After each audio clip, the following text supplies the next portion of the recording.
Welcome back, Focus Learners.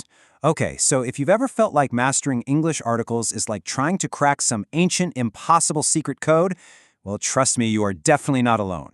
I mean, they're just three tiny words, right? A, an, and the. They seem completely innocent, but they can be incredibly frustrating. Sometimes we absolutely need them, sometimes we drop them entirely, and literally one wrong choice can change the entire meaning of what you're trying to say. But hey, don't worry. Today, our whole goal is to systematically break down these rules for you and turn that confusion into total confidence. Here is our roadmap for today's explainer. We're going to start by making sense of articles in general, then we'll master a and an, tackle the, and finally venture into the tricky zero-article zone. Oh, and definitely stick around for the interactive quiz at the end to really test what you've learned. All right, let's dive right into Section 1, Making Sense of Articles, the grammatical flowchart.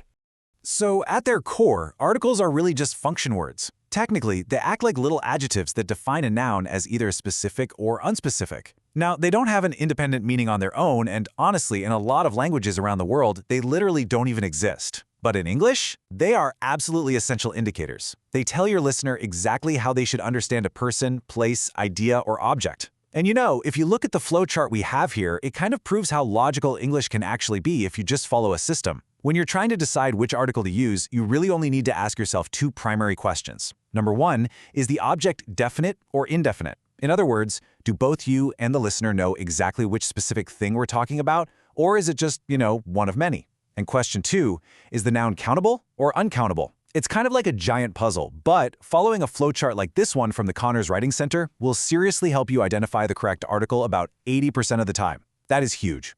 Moving right along to Section 2. Indefinite articles a and an. The power of sound. Okay, let's start with the indefinite articles a and an.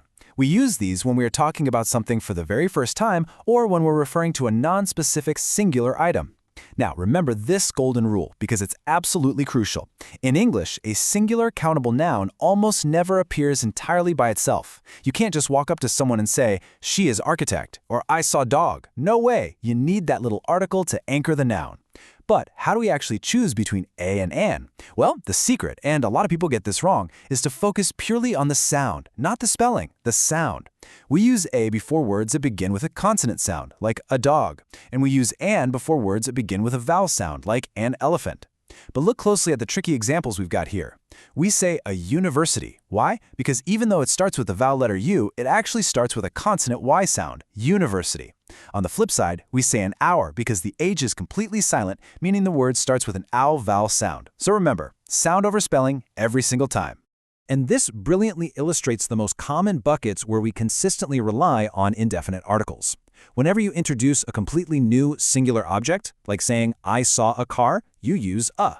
We also use them to describe people's jobs, right? Like, "She is an engineer." They also pop up all the time in exclamations like, "What a lovely day," or when you're talking about illnesses, like, "I have a cold," and even for rates of measurement, like 60 kilometers an hour. So those are your go-to categories for general singular concepts. Let's jump to Section 3, the definite article, getting specific. So the crucial takeaway here is that while a and an are for the general and the new, the definite article the is for the specific and the known. We use the when both the speaker and the listener know exactly which specific object is being talked about. It is also the required article the second time you mention a noun. Let's look at how just swapping the article completely changes the entire meaning of a sentence. If I tell you, "I need a pen," well, literally any pen in the world will do. Grab one from the drawer, I really don't care. But if I say, "Pass me the pen on the table," I am being highly specific. I want that exact one. Or if I say, "I love music," I'm just making a general statement about an uncountable noun. But if I say, "I loved the music at the party," I'm talking about a very specific playlist. The article the basically acts like a grammatical spotlight. Now, there are also some strict mandatory rules where the is absolutely required. You must use it for unique items where there is literally only one of them. Think the sun, the moon, or the CEO of my company.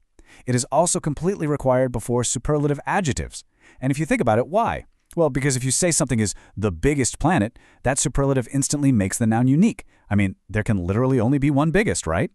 We also always use the with musical instruments, ordinal numbers like the third page, and decades like the 1960s. Okay, let's talk about geography. Geography is a notorious trouble spot for English learners. It trips everyone up, but we can totally tame it. Here's the basic rule of thumb. Plural geographical nouns and groups usually take the, while singular ones do not. So, a massive mountain range like the Himalayas gets the article, but a single solo mountain like Mount Everest gets absolutely nothing. Similarly, countries with words like kingdom, states, or plural names get the, so the UK or the Netherlands. But most standard countries like Brazil, India, or Turkey just stand completely alone. Oh, and a really quick note on speaking like a native here, the actual pronunciation of the word the changes depending on the word that follows it. Did you know that? Before a consonant sound, it's pronounced with a soft schwa sound, so the car, the show. But before a vowel sound, it actually stretches into a long E sound, and native speakers will often automatically add a tiny little ya sound just to link them together, so it becomes the apple, the hour. It's a really subtle trick, but it totally helps your speech flow so much more smoothly. Moving right into Section 4, Mastering the Zero article, when to use nothing. I want to completely validate something for you right now. Sometimes the absolute hardest part of learning English articles is just knowing when to drop them entirely. Sometimes you literally just have to use nothing at all. So here are your major no article zones. We basically never use articles when making general statements about plural or uncountable nouns. For example, sloths are lazy. We are talking about all sloths generally. No article needed. We also completely drop articles for proper names of people and companies, like President Kennedy or IBM. We drop them for meals, so breakfast is at 8.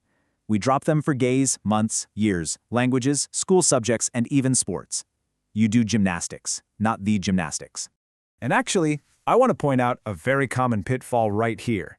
A lot of languages use the definite article for body parts, but English absolutely does not. It sounds super unnatural to us. It is incorrect to say he hurt the foot or she washes the hands. Instead, English always requires possessive determiners here. You must say he hurt his foot and she washes her hands. That is a huge one to remember. All right, Section 5, the interactive article quiz. Let's test your knowledge. Okay, it is time to totally shift the energy. We've covered the rules, we've gone over the exceptions, and we talked about the sounds. Now, I'm going to show you a sentence, and I want you to mentally fill in the blank. Let's do this. Question 1. Blank Mount Everest is the highest mountain in the world. Is it A, an, the, or zero article? Take a second and think about it. And the answer is zero article. Do you remember that geography table from Section 3? Mount Everest is a single mountain. If we were talking about a huge mountain range like the Alps, we definitely use the. But single mountains always stand proudly without any article. Let's try the next question. I need blank umbrella because it's raining outside. Think about the sounds and the specificity here. What do you think goes in the blank? The answer is an. We're talking about a singular, non-specific object here, right? Basically, any umbrella will do. And crucially, the word umbrella starts with a vowel sound, that short so we use an to make that super smooth phonetic connection. Okay, let's try question 3. We stayed at a hotel in Vienna. Blank hotel was beautiful. Pay really close attention to the context here. Got your answer? The answer is the.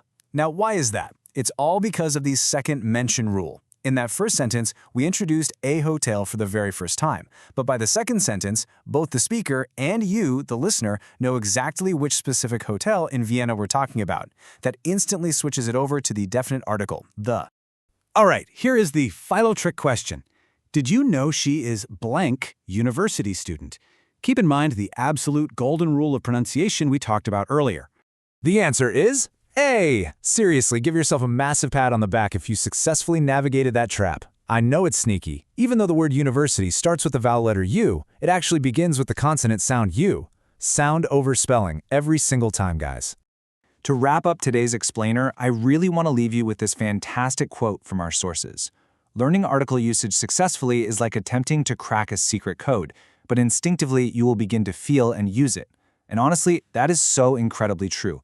Practice truly builds your intuition. The more you read, the more you listen, the more your brain is just going to naturally expect these tiny words in the right places. So I'll leave you with a provocative thought to chew on. How do these quirky English rules we explored today contrast with how your own native language handles specificity? Let that sink in, keep practicing out there, and I will see you next time.